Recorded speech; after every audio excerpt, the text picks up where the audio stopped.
Zora and Me, Chapter 14. The butterfly danced in the air out of Zora's yard and down the road. It led us about a quarter mile before it decided to take us into the woods. It was around 4 in the afternoon. The sky wasn't nearly ready for the sun to set, but everything was lit up just right, like there were chandeliers of candlelight swinging from the top of every tree. I ran my hand along the glossy pine needles for the tickle. The trees swayed back and forth like they were listening to a choir. The Bermuda grass was singing soft and clear for them. And the butterfly, it was the star of the show, flitting up and down and side to side in long straight lines and cockeyed circles. It was curious about everything and nothing at all, and when we wound up at Blue Sink, where the butterfly had led us, it disappeared in the long shadow of a cypress tree, as if the forest floor had opened its mouth and swallowed the butterfly without even a splash of rainwater to wash it down. "Hurry! Make a wish!" Zora gasped. "It must have been a fairy." We silently made our wishes, holding hands on the edge of the cool shadow. I wished that Zora and me would be friends forever, and that instead of tomorrow being Sunday, it would be Saturday all over again. "Zora," I asked, "what you wish for?" But she didn't have a chance to answer. We had company. It was Mr. Ambrose, the old white man who had helped deliver Zora into the world. Zora's father used to make most of his money from being a carpenter, and he still made cabinets and such from time to time after he got the call to preach, especially when people who knew his work wanted to pay him well for it. Mr. Ambrose, who had a pretty brick house in Lake Matland right on Horatio Avenue, was one of those people. The year he built his house, the year Zora and Teddy and I were born, he gave Mr. Hurston one project after another. It was one day during that year, when Mr. Hurston was away preaching in Osceola and Mrs. Hurston was home alone with the children, that Zora got the idea to come into the world 2 weeks early. Luckily, Mr. Ambrose got the idea to drop by the Hurston house with some fresh pork and vegetables. He arrived minutes after Zora was born, just in time to cut the belly cord. He said the gator bass in her brand new lungs had called him to the house just the same as if she had been calling his name. Mr. Ambrose never got tired of telling Zora the story, and Zora never got tired of hearing it. He liked to say that Blue Sink was his favorite fishing hole. He didn't get there much, but neither of us was surprised to find him there. "Snidlets," he called, "what you and Carrie doing over there?" "We're just wishing is all," Zora called back. Only Mr. Ambrose called her Snidlets. Being there when someone is born makes folks want to name a child. The old man had earned the privilege. "Then come do some wishing over here by me. The fish are biting and I don't want to leave my line." We marched over to him. He was sitting on the same ledge where we last saw Old Lady Bronson. He and Zora started talking at the exact same time, but she stopped so he could go on. There was kind of an order to the talk, not rules, but a little ritual they both observed. "How's your mama and daddy?" "Good," she said. "Your daddy still preaching?" "Yes, sir, but mostly over in Sanford, so we don't hardly get to hear him, except when he's practicing." "He doing any woodworking these days?" "Not too much, just in the house sometimes." "Best carpenter in the county." Zora smiled. "I know it." "How your big brother's doing?"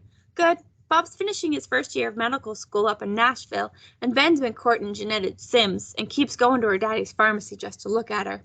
"I reckon someday somebody's gonna be courting you, Snidlets." "Oh, no! Courting just gets folks stuck in one place forever." He laughed. "The baby, he growing good?" She was smiling, like he was building up to a joke and she saw it coming. He was smiling too. "Yes, sir." "I feel like I'm forgetting somebody important. Oh, your sister, how's she doing?" Zora cut her eyes at him in a way that made him snort. "Mr. Ambrose, she is just sugar and spice and everything nice." Now they both laughed, and I did too. It felt good watching them, two people knowing what the other one thinks and playing with what they know, not to entertain themselves, but to entertain each other. The little ritual went on for another couple of minutes. Mr. Ambrose asking Zora all about school and what she was learning and how she was doing and telling her what was coming next. "Oh, you're gonna love algebra, Snidlets. They made that stuff up just for people who think like you." Even asking how Teddy was doing and Teddy's folks and Teddy's brothers. Then he turned to me and asked me how my mama was and how I was doing in school and if I was staying out of trouble and so forth. And I answered as polite as I knew how. I wasn't used to white folks asking me about much of anything at all, much less my real self, so I answered mostly good and yes, sir. Finally, we had passed all the preliminaries, and he turned back to Zora. "So, Snidlets, what you two so fired up about? I know it's bound to be something good." "Oh, it ain't good, but it's definitely something," Zora answered, all the leisure in her voice now gone. "You hear about that man they found by the tracks?" I did. "What you know about that?" "His name was Ivory," Zora declared. "We knew him, and we know who killed him and stole his head." The old man blinked. Then he blinked again. And who would that be, Snidlets? It was the gator man, Zora said. A man who can turn himself into a gator. And how you reckon he does that exactly? The old man asked, the gruffness of his voice rimming with interest. Me and Carrie here could find out how if we only had this book we saw in Lake Matland today. Then Zora took a big breath and told the story of how we were there when Ghost got Sunny wrapped, and how that big gator up and vanished after that. Folks searched for weeks, but they couldn't find a trace. Then she told him about Old Lady Bronson. You hear about Old Lady Bronson falling onto those rocks down there? Well, I don't think she had an accident. The gator man most likely swatted her with his tail and knocked her down. And Ivory, that man they found by the tracks, he was a turpentine worker. We met him out by the Loving Pine. Before he left to go to work, he told us he was going to come back that night and go swimming right here at the Blue Sink. So the gator man must have gotten him too. So the man by the tracks was a turpentine worker, the old man said thoughtfully. He chewed on that before he spoke again. And what do human gators do that regular old gators don't? There was no sarcasm in the way he asked. No looking down on us, not even friendly teasing. Just a simple question.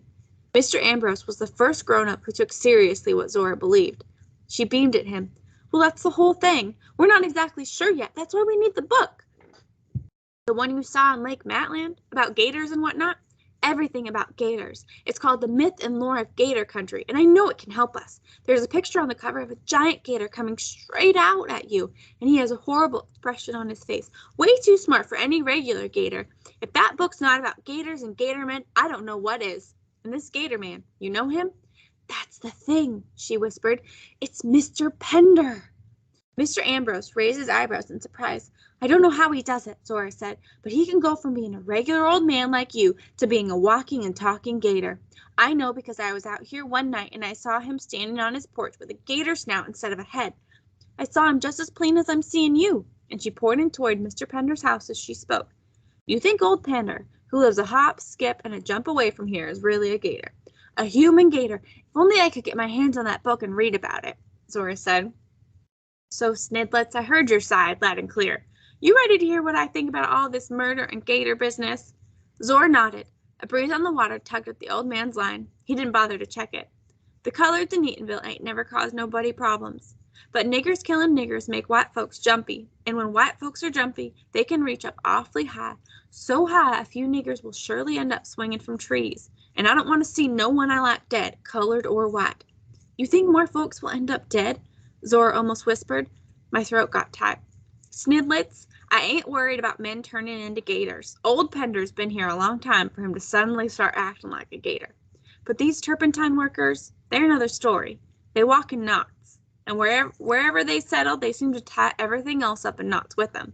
I just don't want to see no one hanging from a tree, 'cause it's good sturdy knots that lands niggers there too. While the old man spoke, I thought about everything I ever saw hang from a tree that didn't naturally belong there. I had seen dresses and slacks dangling off branches. I had seen hats and other clothes swing in the wind. Many's the time I had hung my own lunch pail on a tree's bough. Trees were everywhere in Eatonville, and I loved them as much as Zora did. The turpentine industry depended on them. Firewood was how we survived. During hurricane season, we had all experienced trees falling down or heard about a tree falling down on somebody, but it seemed a shame to me that grown men had it in them to use trees for their crimes. As these thoughts filled my mind, Mr. Ambrose began to pack up. Well, Snidlets, I reckon this is all the fishing and listening an old man can stand for one day. Why don't we all head home before the sun sets and make things seem scarier than they already are?